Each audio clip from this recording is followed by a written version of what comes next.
नमस्कार, NM fuse पर आप सभी का बहुत स्वागत। मैं हूं आपके साथ अभिषेक पुंडी। थोड़ा पीछे चलिए, लोकसभा चुनाव 2024 को याद करिए। जम्मू कश्मीर से एक नेता चुनकर आए हैं engineer Rashid.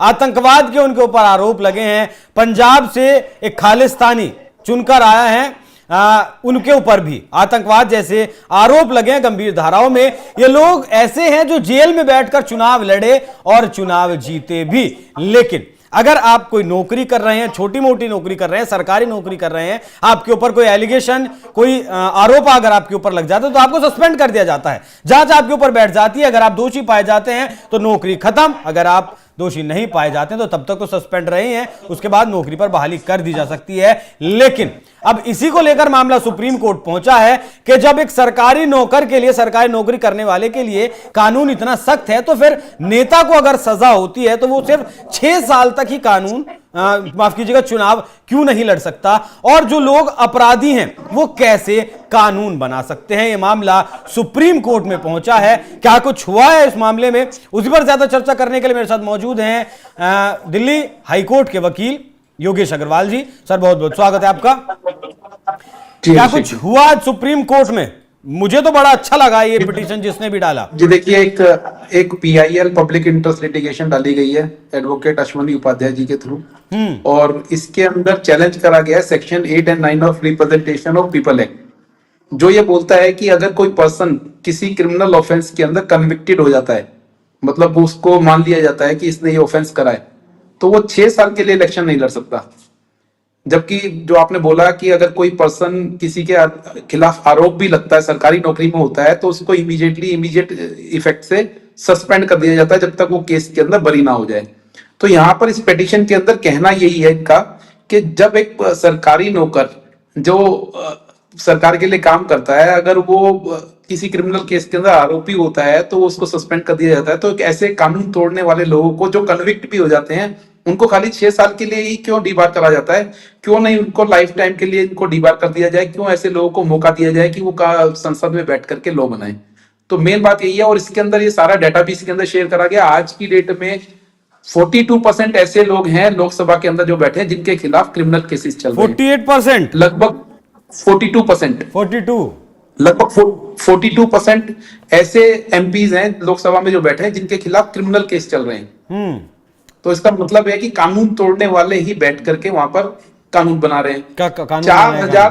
4,732 criminal cases already pending है MPs और MLAs के खिलाफ, जबकि MP और 4,732 केसेस पेंडिंग है ऑल ओवर इंडिया के अंदर, जो खाली MPs और MLAs के खिलाफ है।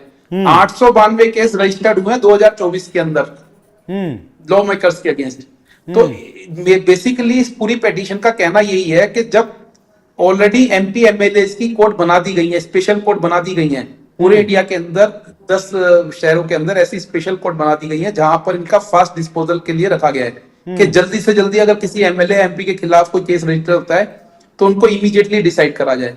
लेकिन फिर भी केस पेंडिंग रहते हैं, और ये केस पेंडिंग होने के दौरान पर इलेक्शन लड़ते हैं, इलेक्शन जीतते हैं, विधायिका बनकर के बैठते हैं, MP MLA बनते हैं और बैठ करके फिर कानून बनाते हैं। तो मेन इस पिटीशन का कहना यही है कि जब एक पर्सन खुद ही कानून तोड़ रहा है तो वो कानून बना कैसे सकता है। अब इसके अंदर सुप्रीम कोर्ट ने संज्ञान ले लिया है और सेंट्रल गवर्नमेंट से इसके अंदर जवाब भी मांग लिया है। तो ये कमाल की चीज है। वैसे तो देखिए, बिल्कुल अगर बात देखी जाए तो बिल्कुल ठीक है।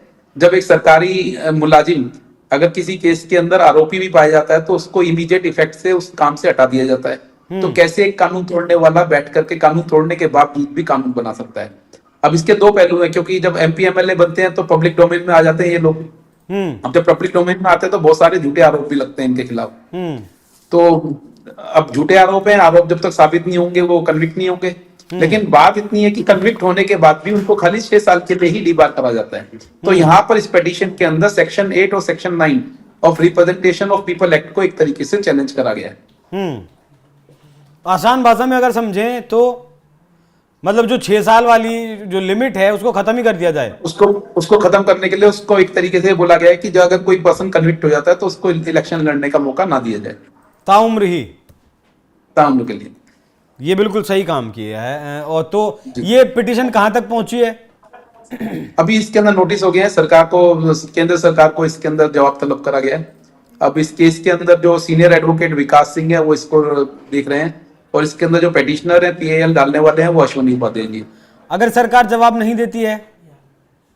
नहीं, जवाब तो देना पड़ेगा अब सरकार को। अब तो ये इनकी तो करती रहती है, साल बाद खींच देती है जवाब देने में। अब तो कॉन्स्टिट्यूशनल बेंच ने अगर इसको लिया है तो वो देखेंगे कि क्या ये जो कानून बना हुआ है ये अनकॉन्स्टिट्यूशनल तो नहीं है, क्या ऐसे कानून को चेंज तो नहीं होना चाहिए। तो अब सुप्रीम कोर्ट ने अगर संज्ञान ले लिया तो हो सकता है आने वाले टाइम में इसके अंदर। अब आप बताइए, जैसे मैं देख रहा था कि अश्वनी उपाध्याय ने 2016 में ये PIL दाखिल की थी और आज 2025 में हम लगभग 9 साल बाद ये मामला लिस्ट हुआ है सुप्रीम कोर्ट में। मैं ठीक हूं? बिल्कुल आप ठीक बोल रहे हैं। देखिए हमारे देश के अंदर ऐसी बहुत सारी चीजें हैं जो इंफ्रास्ट्रक्चर कम होने के कारण स्लो चल रही हैं। मैंने अभी बोला ऐसी 10 स्पेशल कोर्ट बनाई गई हैं, फिर भी 4732 केस पेंडिंग है। रीजन क्या है? एडजमेंट ली जाती हैं, आकर के डेट मांगी जाती है कोर्ट केस के अंदर। तो ऑलरेडी इस तरह का चीजें चल रही हैं। तो अब ये तो आप बिल्कुल ठीक बोल रहे हैं कि कई कई साल लग जाते हैं केसेस को लिस्ट होने में, लेकिन ठीक है अब इसके अंदर सुप्रीम कोर्ट ने संज्ञान लिया है तो मुझे लगता है आने वाले टाइम के अंदर कोई ना कोई सख्त कानून इसके अंदर बने। ऐसे लोगों को मुझे लगता है आने वाले टाइम के अंदर चुनाव लड़ने के लिए मुश्किलें पैदा होंगी। मतलब सुधार आएगा सिस्टम में। अगर अपराधी आरोपी सिस्टम में नहीं होंगे तो जाहिर सी बात है कि सुधार तो होगा। सुप्रीम कोर्ट में ये जो पिटीशन है अश्वनी उपाध्याय की, ये एक लिहाज से बिल्कुल सही है। सुप्रीम कोर्ट की लाइन मुझे मतलब व्यक्तिगत तौर पर बहुत शानदार लगी कि जो लोग कानून तोड़ते हैं वो लोग कानून बनाने के हकदार वाकई में नहीं होना चाहिए। और मुझे लगता है योगेश जी कि पढ़े लिखे लोगों का रास्ता खुलेगा, जो एजुकेटेड लोग हैं राजनीति में आने का उनका रास्ता खुलेगा एक तरीके से। अब तो बाहुबली से जोड़ के राजनीति को देखते हैं ना हम, जो जितना बड़ा बाहुबली वो उतना बड़ा राजनीतिज्ञ। पढ़े लिखे लोगों को रास्ता मिलेगा, नए लोगों को मौका मिलेगा। अब तो पॉलिटिक्स में मैंने देखा ऐसा होता है कि अगर एक पर्सन कभी कोई इलेक्शन जीत जाता है उसके खिलाफ तादाद में केस रजिस्टर्ड हो जाते हैं, क्योंकि फिर वो ऐसी चीजें करते हैं, उनके खिलाफ केस रजिस्टर्ड होते हैं और कन्विक्ट होने के बाद भी दोबारा केस लड़ने के लिए आ जाते हैं। वो अपने फाइट करते हैं इलेक्शन और फिर चुन करके वो विधायिका बनते हैं, MLA बनते हैं, MPs बनते हैं और देश के लिए कानून बनाते हैं। तो आने वाले टाइम के लिए रिफॉर्म है, बिल्कुल ठीक तरीके से रिफॉर्म होगा इसका। अच्छा, सरकार जवाब दे या ना दे इस पे फर्क नहीं पड़ता, इसकी सुनवाई चलती रहेगी? नहीं सरकार को जवाब तो देना ही पड़ेगा। अगर सुप्रीम कोर्ट ने जवाब मांगा है तो टाइम गेन कर सकती है, टाइम डिले बहुत सारे मामले देखिए सर जिनमें सरकार जवाब नहीं देती है, टाल मटोल 2-2 साल हो गए हैं। ठीक है मैं मानता हूं टाल मटोल करती है, लेकिन सुप्रीम कोर्ट का अगर डंडा चलेगा तो सरकार को जवाब देना पड़ेगा। ठीक है, मतलब हंटर चल चुका है। अब देखते हैं कि इसकी रडार में कितने नेता आते हैं, क्या फैसला सुप्रीम कोर्ट का आता है। हालांकि यह चीज बहुत पहले इस देश में हो जानी चाहिए थी कि जो कन्विक्टेड हैं, जो अपराधी हैं, वो दोबारा से संसद में ना पहुंचे। लेकिन शुरुआत में जैसे मैंने आपको बताया, जम्मू कश्मीर से इंजीनियर राशिद और पंजाब से अमृतपाल सिंह, खालिस्तानी अमृतपाल सिंह जेल में रहते हुए गंभीर धाराओं में, देश विरोधी धाराओं में मुकदमे दर्ज हैं, जेल में बैठे रहे। प्रचार किसने किया नहीं पता, चुनाव जीत गए इंजीनियर राशिद तो बल्कि अब पैरोल पर आए और सदन भी ज्वाइन कर सकते हैं। जो फिलहाल सेशन चल रहा है इसमें सदन में भी वो आ सकते हैं। तो वकील साहब बहुत बहुत शुक्रिया आपका इस मामले पर चर्चा करने के लिए, बहुत अच्छा मामला है। अब देखना दिलचस्प होगा कि सरकार क्या जवाब दाखिल करती है सुप्रीम कोर्ट में, और जवाब दाखिल करने के बाद सुप्रीम कोर्ट इस पर क्या कुछ फैसला सुनाता है। आपको यह फैसला सुप्रीम कोर्ट का कैसा लगा कमेंट कर जरूर बताइएगा। नमस्कार।